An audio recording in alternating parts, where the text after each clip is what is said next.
Let's bring in Arkansas Republican Senator Tom Cotton. He's a member of the Senate Judiciary and Intelligence Committees. Senator, we should point out that you're introducing the Public Servants Protection Act, which would make it illegal to publish the addresses of people like Supreme Court justices. Your thoughts on the protest that we've been seeing over these last few days here at the homes of Justice Brett Kavanaugh, Justice John Roberts, and Justice Samuel Alito last night? John, abortion is a challenging question for many Americans, and there are many conflicting opinions on it. Reasonable people can disagree, but no reasonable person can believe that it's appropriate to protest at the home of a sitting judge while there's a case pending on the matter of the protest. And the silence from the White House and the Department of Justice is only the half of it. They shouldn't just condemn these protests and tell the protesters to go to the Supreme Court building or some other public location. They should enforce federal law, because there is a federal law that explicitly prohibits protesting at the homes of judges or jurors or prosecutors. Joe Biden should come out today and say that federal law enforcement will put an end to these protests tonight.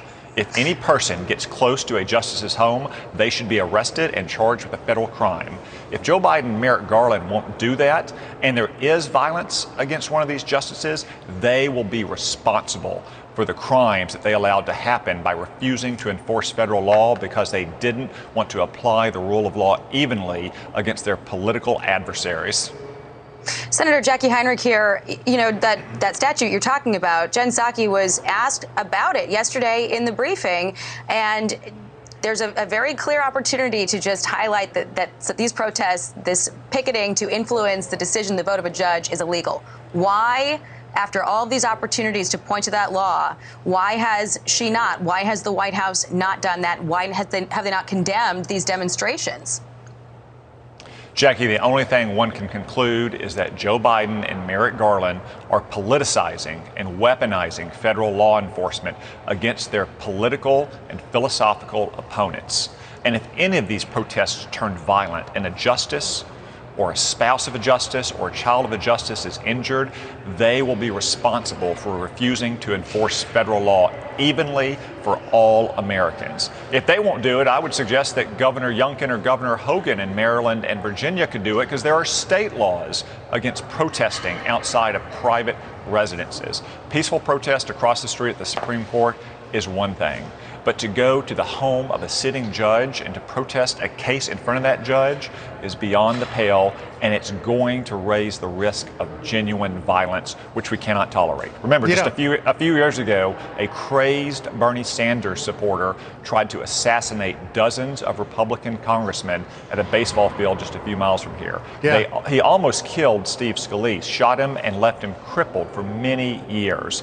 It is time to take these threats seriously and enforce federal law, which forbids protesting outside the home of a judge sitting on a case. Let's also recall, Senator, that in July of 2020, a mentally deranged person got the home address of Judge Esther Salas, New Jersey U.S. Court District Judge. When the door was opened by Judge Salas's husband and son, the gunman opened fire, shooting both of them, killing her son. She was on Fox earlier today. Here's what she said.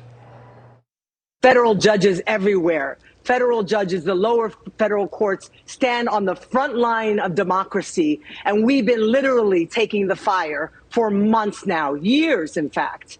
And nothing is being done to protect us. Federal court judges at all levels need to be protected. Democracy demands this. Our Constitution demands this. The time is now. She was a judge that was appointed by President Obama. So, I mean, this crosses a lot of lines. It's dangerous for people who are in the position that these judges and justices are in to have their personal information published in order for people to go protest. Yeah, absolutely, John. I've met Judge Salas, and my heart goes out to her and her family for her losses in serving our country. Whether you're a conservative or a liberal, whether you're a judge or a federal law enforcement officer, you should never face the risk of violence for serving our country. That's why I've introduced legislation that will allow judges or marshals or FBI officers or park rangers or anyone else in the federal government to insist that websites take down their personal information, their private residences, so you can prevent these kind of protests in the first place and certainly prevent the kind of murder that you saw in the terrible case of Judge Salas's family. Senator, a lot of people have pointed out that the DOJ behaved quite differently and the administration behaved quite differently when the protesters were parents talking about decisions that the school boards were making. Yeah, Jackie, so that's a good contrast. When parents went to a public meeting in a public building to voice their concerns about their kids' education, Merrick Garland sicked the feds on them. Now you have protesters marching at the private homes of Supreme Court justices about a pending case, and Merrick Garland is nowhere to be seen, refusing to enforce federal law evenly against members of both parties. For that matter, could you imagine what Merrick Garland and Joe Biden and the New York Times and CNN would be saying if it were large pro-life protests outside the home of Justice Sotomayor, Justice Breyer, Justice Kagan, which would be no more appropriate than the protests we've seen the last few nights from these pro-abortion groups outside of center-right justices. There's no place in our society for this effort to intimidate sitting judges at their homes. Senator, I wanted to get your thoughts on a different topic because we're going to be discussing this with Larry Kudlow and Gene Sperling, advisor to President Biden, coming up. But the president's speech earlier this morning on how he plans to tackle inflation and the decline in the economy, most of what he was doing was saying, don't pay attention to the Republicans and whatever they say, because they've got this ultra mega plan that is going to destroy America. He was referring to Rick Scott's plan. Have you signed on to that plan? No, I have not, John, but Joe Biden will blame anyone but himself for this inflation. I mean, he's blamed chicken farmers and the coronavirus and Vladimir Putin and everything else under the sun, except for the one thing that all Americans know caused inflation, and that's Joe Biden's wasteful spending policies. Look, we had the coronavirus, we had supply chain shortages, we had work stoppages under the last administration. We didn't have inflation. Joe Biden took office and inflation started immediately.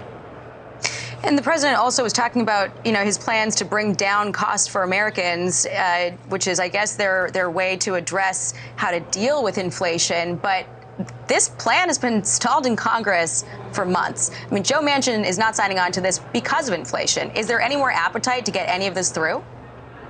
No, Jackie, there's not. The last thing we need to do when we have 40-year high inflation is to be spending another $5 trillion we don't have.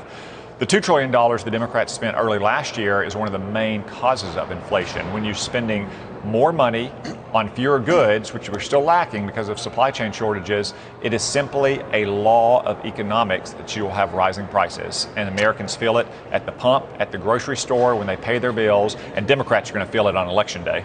And it is kind of ironic as well, Senator, that the reason why President Biden could say he lowered the deficit this year was because Congress didn't pass Build Back Better.